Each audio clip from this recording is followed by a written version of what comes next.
Hello everyone, this is Gorax and welcome to my channel. Today I'm going to start a new series, Hero Spotlight, and first we'll talk about the new heroes in Season 2, and the first one will be Bernade, a new champion, new exclusive hero for the summoners. She deals necrotic damage, summons bear spirits and the Bear King, and grant natural instinct to ally summoner school heroes and summoned units. Now remember that a hero such as Lelvanis, she is considered a summon once she transforms into the dragon form.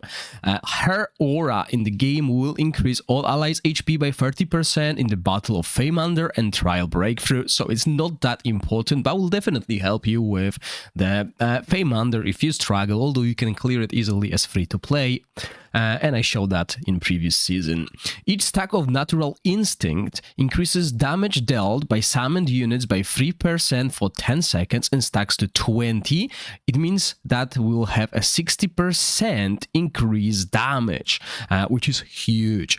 After granting Natural Instinct to a Summoner School hero or summon unit, the next application grants one additional stack of Natural Instinct, so we can stack it way faster. Her battle skill will summons a temporary bear spirit to attack the target and grants natural instinct to all summoned units and summoner school heroes. When the bear spirit disappears, it will deal damage to surrounding enemies. And when we click on the bear spirit, we can see what it does. It basic attacks deal necrotic damage and it is untargetable. So we'll have to see that in action.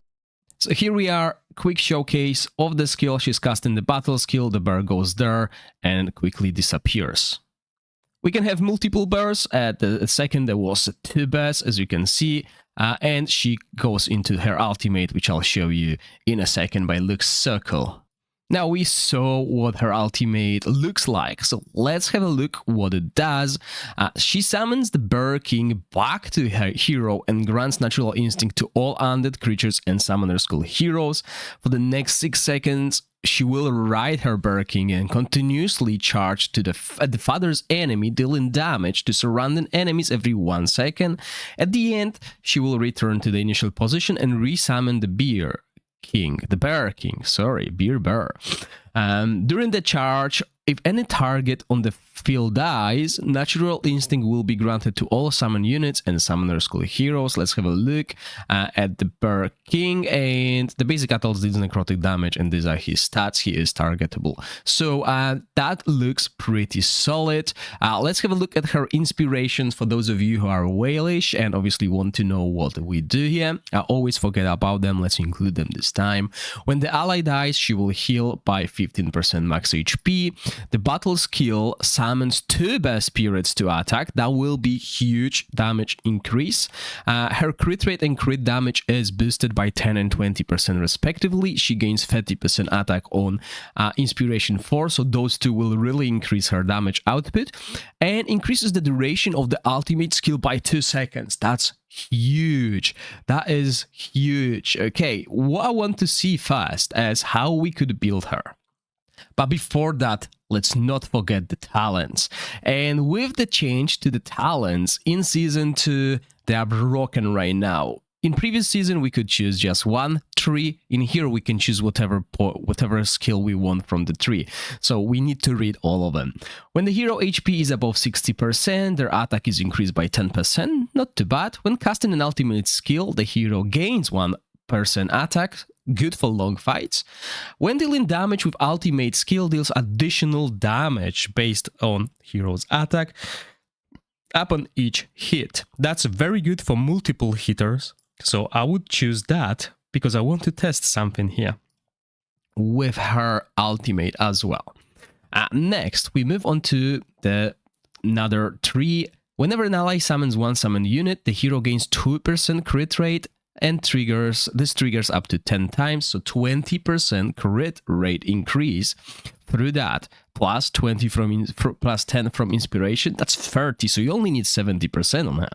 Summon units attributes increase by 10%, attack, defense, and HP. Then we have reduced the duration of the hero summon units by 50%, but increase their damage. I believe this is a really powerful node, as we don't really want them to stay alive as long, unless we are using other heroes that have good combination. We want them to do a lot of damage before they disappear, especially against Temporal Vortex and stuff, if they are targetable and can die. The damage dealt by the ultimate skill increases by 10%, and the hero's damage dealt increases by 2% for each summoned unit that vanishes. So see, this is a good strategy here. You want them to vanish quicker so you can have this upkeep more often. But let's have a look at other talents. Each successful summon enhances the summoned unit. The summoned unit deals extra necrotic damage with the next 2 basic attacks. So basically, if you go this route, you don't really want that. You want those summons to stay alive as long as possible. Gains 1 ultimate energy for each summoned unit that vanishes. This is valid as well if you want to just cast the ultimate constantly. And I mean, with what we are about to build, this might be valid. So, but for the time being, let's put this on, because we are only gonna use her just to test one thing. But if you play in multiple summon heroes that summon, this will help you with the upkeep of the ultimate. And now her special talent, Wild Intuition. Each stack of Natural Instinct increases damage dealt by summoned units by 3% for 10 seconds, up to 25 stacks. Huge increase. Wow. So as you can see, this does increase, because I believe at the moment we have that at, without the talent, 20 stacks. Yeah, so we gain in 5 extra stacks from that. So that's extra 15% damage increase. And after granting Natural Instinct to a summon school hero or summon unit, the next application grants 1 additional stack, once again up to 25. So this is huge if you're using her as the buffer.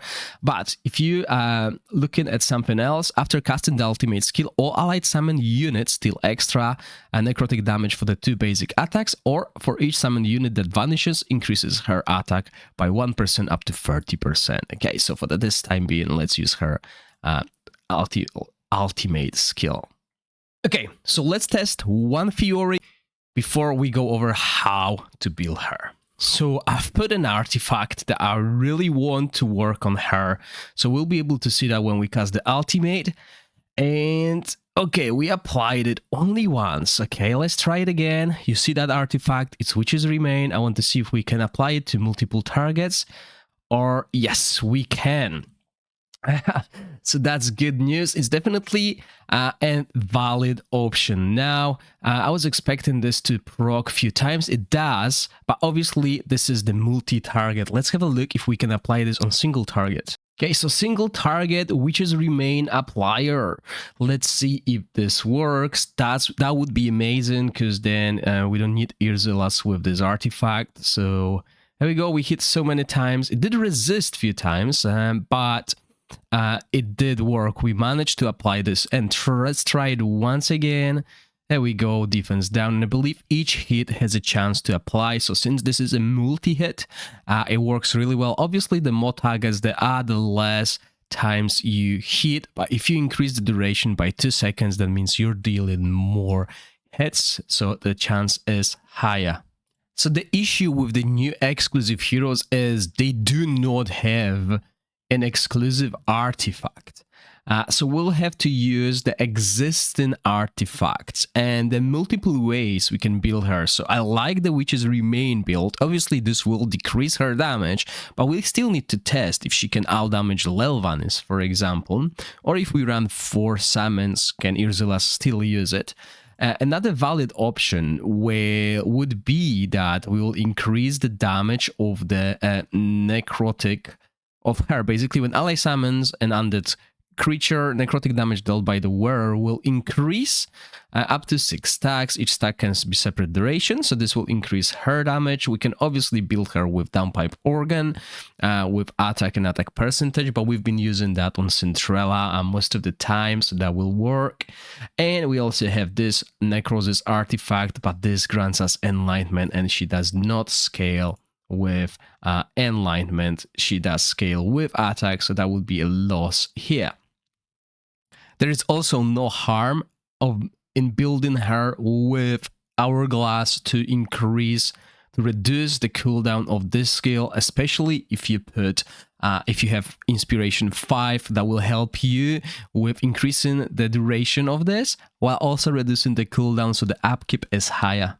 If you decide to build her with Witch's Remain, then you might consider using Puppeteer set as well, as this will help her to get accuracy, as well as grant everyone of the same skill, of the same affinity, and ultimate energy. And then you have a choice of building her with either the Stride of the Unprepared, which is the Carnage Gloves, and then once again crit rate or crit damage depending on what you need, or instead use the Puppeteer Glove here with crit rate, crit damage, and use another artifact that I really like. It's called Magic Crystal Refinement, that will boost her attack based on her accuracy, but you'll need to do the math if it's worth it.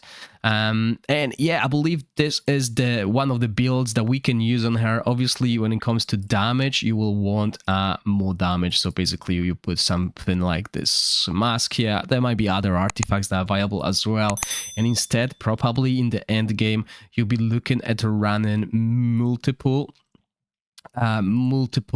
legendary mythic rather than the gambler set or stuff, because we know this works really well, and we can put something like this with crit rate here obviously, and the other mythic equipment. And there's a new great one, Blightshade Mark, that will grant us 20% of the attack of the ally with the highest, excluding this hero, plus the Organ, because she is range, will really boost our damage. And then we have a choice between this to boost even more attack, or the Fearless Challenge that will increase our damage done by 16%. So I've run a 2-minute simulation building both Lelvanis and her and similar equipment, and you can see that she's definitely not a damage dealer. She is getting out damaged by Lelvanis by a huge margin, as well as Premsta. We've put 3 targets here for the AoE, and yeah, definitely not a damage dealer. So let's have a look at the equipment I put to show you the stats, the similarities. And obviously I didn't really bother much about Urzulas and Cinderella. We know they're not dealing that much damage. So this is the Lelvanis. This is the Bernade here with the stats that you can see, very similar crit rate, crit damage. And we also have Premsta with Fan and the Enlightenment build here. And the longer the fight goes, then definitely she will still be outdamaged by Lelvanis. So I believe the best way to build her would be building her similar to Urzulas and changing Urzulas build in some way if we can still use the 4 heroes. Another thing I want to test is the DPS with Urzulas and the DPS with Bernade without Urzulas. See who can increase Lelvanis damage the most, because in some content we might not be able to run 4 of the salmon heroes. So I did increase the time of the fight to 3 minutes, and we're looking at 700, almost 800,000 DPS on Lelvanis and 300,000 on Premsta. So we want to have note of this damage, because what we're gonna do next is use the exact same equipment we have on Urzulas and put in Bernade here instead. So exactly the same equipment. Let's play it. Okay, we still got very quick into the dragon form, so that's looking good. We also hit 25 stacks of the natural instinct pretty quickly. So we're looking good here. We're looking at 720,000 DPS already with 1.5 minutes left. And keep in mind, we have a higher chance of applying defense penalty with Bernade than with Urzilas, but keep also in mind that with the dummy fight, we are not benefiting from it because dummies have 0 defense, so all the defense down that I apply right now does not work, but it still increases the damage of our heroes when we wear the gloves. So this would be an additional thing that would lean forward to using Bernade instead of Urzilas, so you can definitely bench Urzilas, but there's one more thing we're gonna try. Well, 2 things. We're gonna get rid of Premsta and put Urzilas in, and we're gonna get rid of Cinderella. But look at this. This is a huge increase. We went from almost 800,000 to 1,150,000 damage on Lelvanis, but also increased Premsta damage by almost 50,000 DPS. And here are the final results. So we're gonna keep the gear on Bernade and use Urzilas with Hourglass, and let's see what that DPS Lelvanis will do. Right, we go into a dragon form on the 2nd ultimate cast, which is very quick. Let's see how much DPS we can get up to now. And as you can see, we're approaching 1.25 million DPS with Urzilas. However, we removed Premsta and we lost almost 400,000 DPS there. 1.3 million DPS with Urzilas. So definitely, I believe this might be the single target quadra you want to use, but we can also test this against single target. No, this will actually not work really well because that will reduce this would reduce the DPS of Lelvanis. So yes, definitely single target. I mean, if you want to boost just Lelvanis damage, this is what you would run. However, team-wise damage, this would work well better because Premsta is doing a lot of damage. She might not do that much damage against a single target, so let's just play this simulation because that will reduce her damage tremendously and will reduce Lelvanis damage as well.